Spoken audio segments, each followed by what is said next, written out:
Chris. Another toss won by Ben, and he's chucked you the ball again. Were you expecting that this morning, the sort of rinse and repeat? I thought there was a chance with Ben. I think it's a decision we commit to, and once the decision's made, we'll buy in and try and do the best job for the team.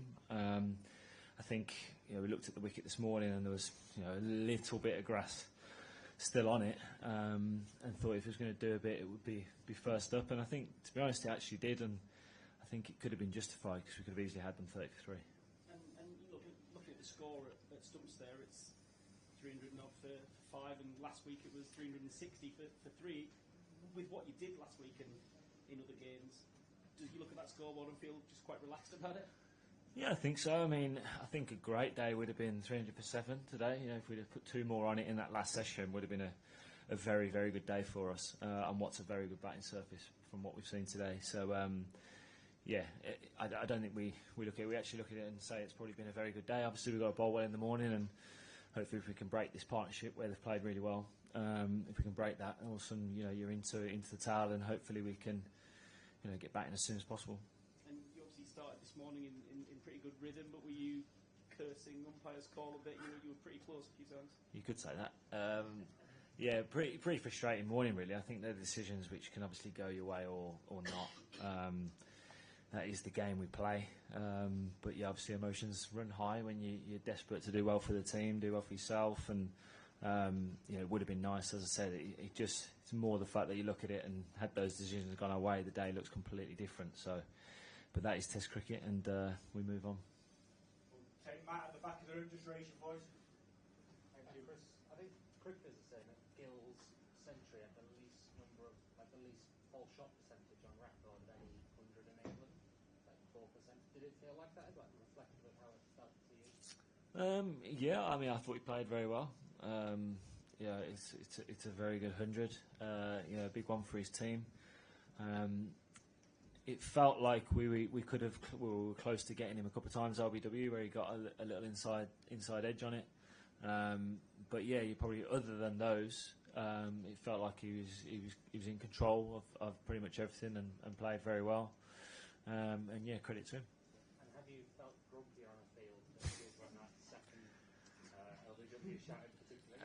Being grumpy on the field, have you felt grumpier? There's probably been a few, I'm sure, over the years, but that was up there. I'll say that, yeah. Okay, we'll go Will and then Matt next to you, please.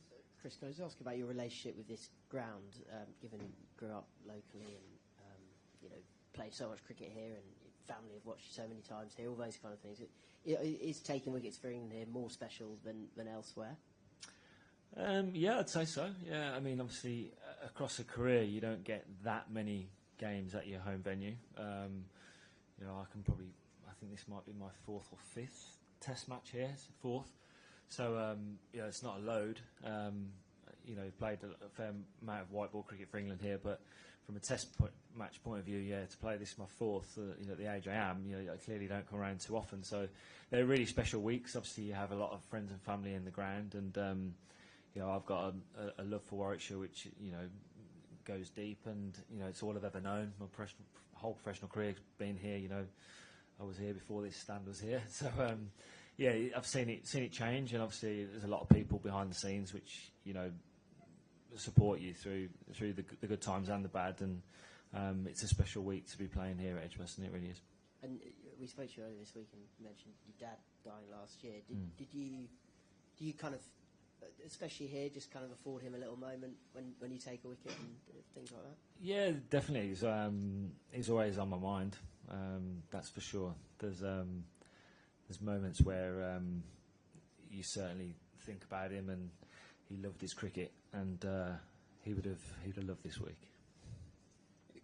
Chris, could I just ask about the ready dismissal specifically? Obviously, it was pretty similar to that second umpire's call one.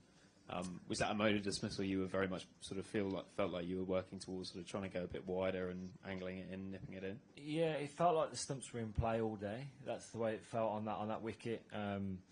Didn't feel like a massive nick-off wicket, to be honest. Didn't feel like it had the pace in it for that. So it felt like the Stumps and the LBW was the bigger dismissal. So it was something which we were looking for. Basically, I think it was trying to find the right length that allowed you to be full enough not to get driven, but still bring the Stumps in play, if that makes sense. Take 3 more. Mike Walters, and then 2 more on this side. Go ahead, Mike. Chris, you're a football fan, so you understand the vagaries of VAR. On days like today, are you still grateful that cricket's umpire's call is the worst that could happen to you? I need to be careful because I've had some go my way over the years. So on a day like this, it is frustrating. But I think in general, DRS has been good for the game. I think a lot more right decisions are given. The only thing I would like to come in, if a batsman decides to leave the ball and it's still hitting the stumps, I think that should be out, regardless if it's clipping or not. Chris, Yashashvi was here a few minutes ago. He said that a little less seam movement here and a little less bounce. How do you see this wicket going forward? And is there any reverse swing in offer? Do you think that it will eventually come into the game?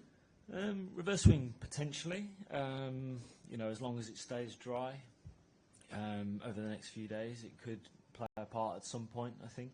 I don't think the temperatures are going to get as hot as what it had been potentially, but it's something which may come into the game, especially if more spins bowled. But I think the surface will remain good, I'd have thought, for batting, especially for the first 4 days. I'd be amazed if it changes too much. But as you said, maybe a bit more spin might come into the game towards the back end. Last one here in the middle, please. Chris, you've obviously seen this batsman play in the IPL. They're more flamboyant kind of players. Was it surprising for you to see them playing this dogged kind of cricket today, or was it just the pitch here that? No, I think they tried to just play the situation. I think we're used to obviously teams scoring at a higher run rate, but through that middle session, I thought we bowled well at them and didn't allow them to get away. I don't think it's anything the way they decided to play. I think we bowled well, and they just played accordingly, to be honest. Okay, we're done. Thanks, Chris. Thanks, everyone. Thanks.